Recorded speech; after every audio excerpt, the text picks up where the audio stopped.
Le secteur agro-silvopastoral et halieutique, il constitue une composante essentielle de l'économie ouest-africaine et est accrédité d'une contribution à hauteur de 35% à la création de la richesse régionale. Mieux, il procure plus de 80% des biens alimentaires consommés par les populations et occupe plus de 50% des actifs de cette région.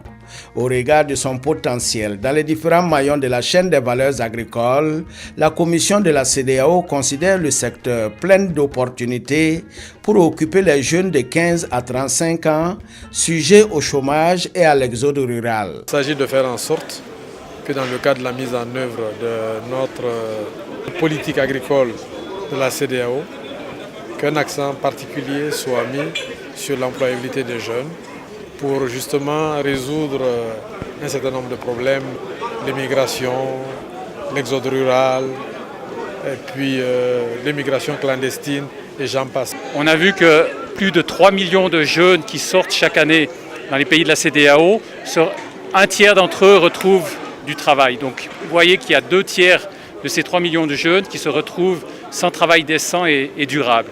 Donc il y a vraiment quelque chose à faire dans ce domaine. L'avenir de la jeunesse ouest-africaine ne se trouve pas ailleurs, mais plutôt au sein de l'espace CEDEAO. Une conviction qui a amené l'institution communautaire à entamer depuis 2018 un processus qui lui permettra de se doter d'une stratégie régionale d'employabilité des jeunes dans le secteur agro-silvopastoral et halieutique. Cette stratégie de la CEDEAO comporte 4 axes majeurs. Il s'agit du renforcement des actions de préparation des jeunes au métier.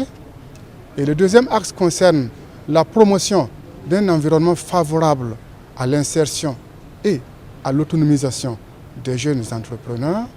Le troisième axe concerne l'accompagnement à l'autonomisation économique et sociale des jeunes. Et le quatrième axe concerne l'amélioration durable de la gouvernance des initiatives d'insertion des jeunes dans les secteurs agro-silvopastoraux et halieutiques. Disons qu'il y a 5 résultats qui sont attendus. Et premièrement, il s'agit au moins 30% de réduction du chômage des jeunes qui arrivent chaque année sur le marché de l'emploi. Il s'agit également de réduire le sous-emploi des jeunes, des hommes, des femmes en milieu rural et travailler à ce qu'à l'horizon 2030, ce taux d'exode rural soit réduit de 75%. Et comme troisième résultat, il faut dire que c'est la réduction globale du taux de chômage des jeunes de 50%. Et comme quatrième résultat, c'est la réduction d'au moins 75% de l'émigration des jeunes vers d'autres continents, vers d'autres espaces autres que celui de la CEDEAO. Et comme dernier résultat, il s'agit de travailler à la prise en compte des jeunes dans les réflexions, dans les politiques et dans les stratégies de création d'emplois et dans la gouvernance de façon globale au niveau des États. Développer des chaînes de valeur efficientes pour garantir des emplois décents aux jeunes, l'enjeu est de taille et après la rencontre de Dakar en avril dernier qui a permis de valider cette stratégie d'employabilité, c'est à Ouagadougou que les organisations régionales des producteurs se retrouvent pour formuler des orientations et ficeler des projets et programmes structurants à même de rendre le secteur agricole attractif. Les jeunes voient ceux qui viennent des villes, vraiment dans des cultures de consommation qui ne sont pas forcément ceux dont les anciens ont connu. Donc déjà là, il y a un problème. Et c'est ça qui fait qu'aujourd'hui, pour vraiment imprimer une certaine visibilité des jeunes dans les exploitations familiales, il faut construire une stratégie jeune. Et c'est là que notre région, la CEDEAO, a défini une stratégie jeune dans laquelle l'employabilité des jeunes est un axe important. Évidemment, nos organisations comme le RBM s'alignent dans cette stratégie pour créer des mécanismes d'emploi des jeunes. La CEDEAO attend de ces organisations leur participation active dans la mise en œuvre de la stratégie. Cet atelier devrait alors permettre aux organisations régionales de disposer de projets spécifiques, mobilisateurs, dont la mise en œuvre pourra contribuer à régler la question d'employabilité des jeunes dans le domaine agro-silvo-pastoral. Ces projets spécifiques serviront d'outils de plaidoyer pour la mobilisation des ressources par ces OPR. Également, la CEDEAO attend de cet atelier que les actions communes à toutes les organisations régionales soient identifiées et que les modalités de leur mise en œuvre soient discutées entre ces organisations.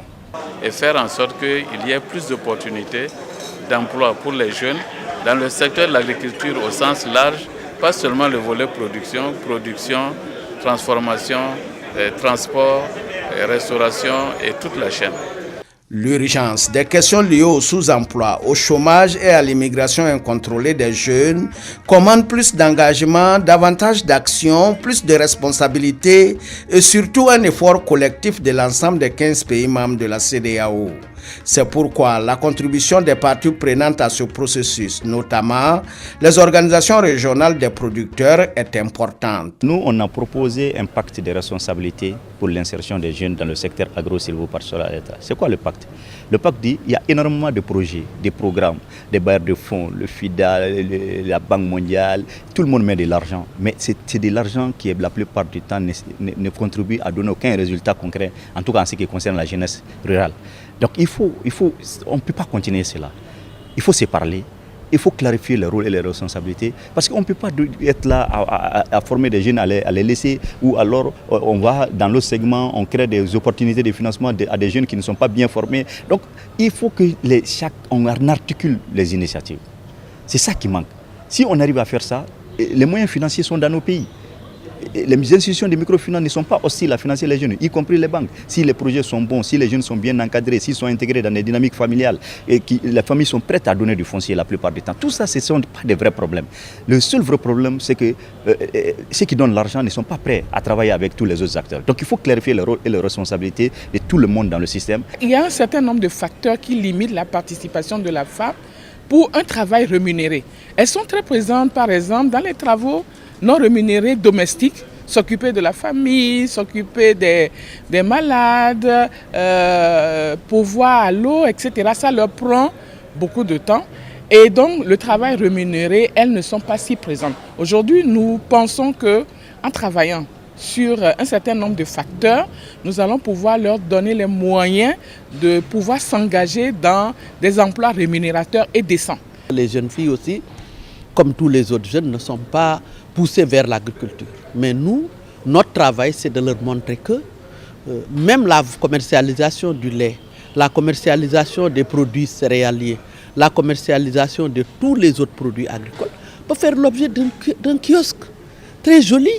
Tu t'habilles bien, tu t'arrêtes là-bas, tu as les conditions qu'il faut, tu as ton frigo, tu as tout ce qu'il te faut et tu es arrêté sur place.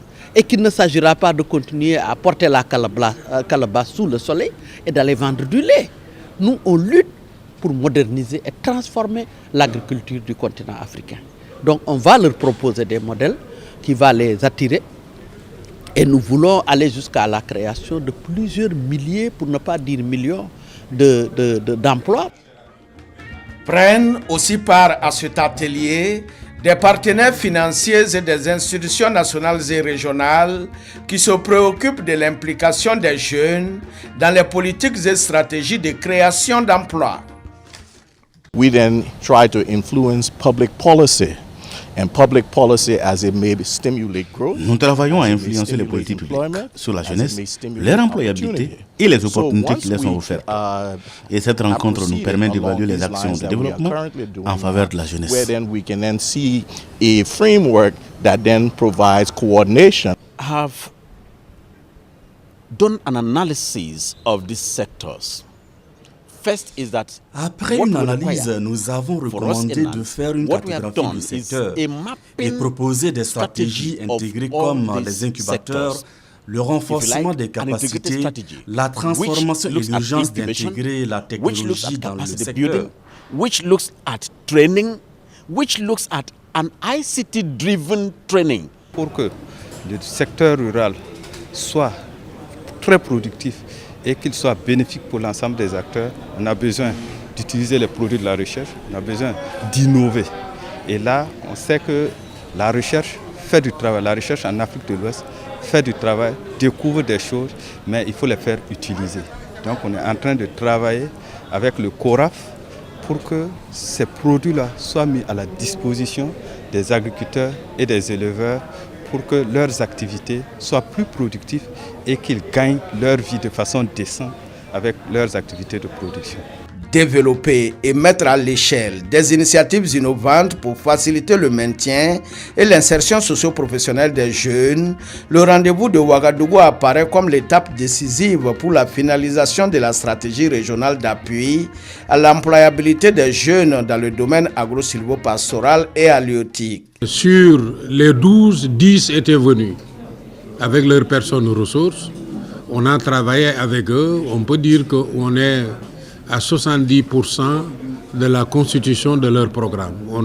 On prend le reste du mois d'août pour amener encore les 30 autres pourcents qui manquent et puis raffiner le programme pour que vers fin août, au moins les 10 opèrent et leur programme et en même temps, on veut appuyer de manière rapprochée les autres opères à arriver au même niveau. Je suis heureux de constater que le présent atelier a permis aux 10 OPR qui étaient impliqués au début dans le processus de disposer de drafts de projet.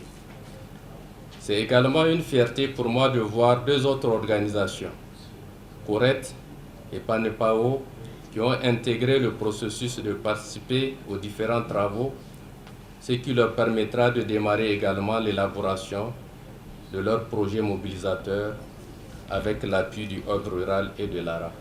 Au bout de 5 jours d'exposés, d'échanges d'expériences et de bonnes pratiques, la rencontre de Ouagadougou a identifié une batterie de mesures et des solutions idoines à mettre en œuvre pour faire de la jeunesse ouest-africaine une force et une opportunité pour le développement. Si les jeunes partent, c'est parce qu'ils n'ont pas de solution.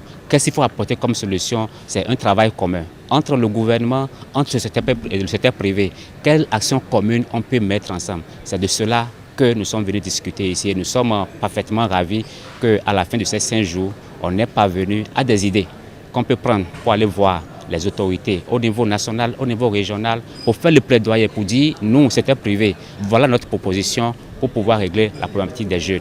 Parce que si on ne le règle pas, c'est une bombe à retardement et sur laquelle, lorsque ça va exploser, personne ne pourra y rester. C'est donc un pas de plus dans la concrétisation de la politique agricole de la CEDEAO. Une politique qui a l'ambition d'ici à 2025 de changer l'image du secteur agro-silvopastoral et halieutique et d'améliorer son attractivité à travers des investissements conséquents.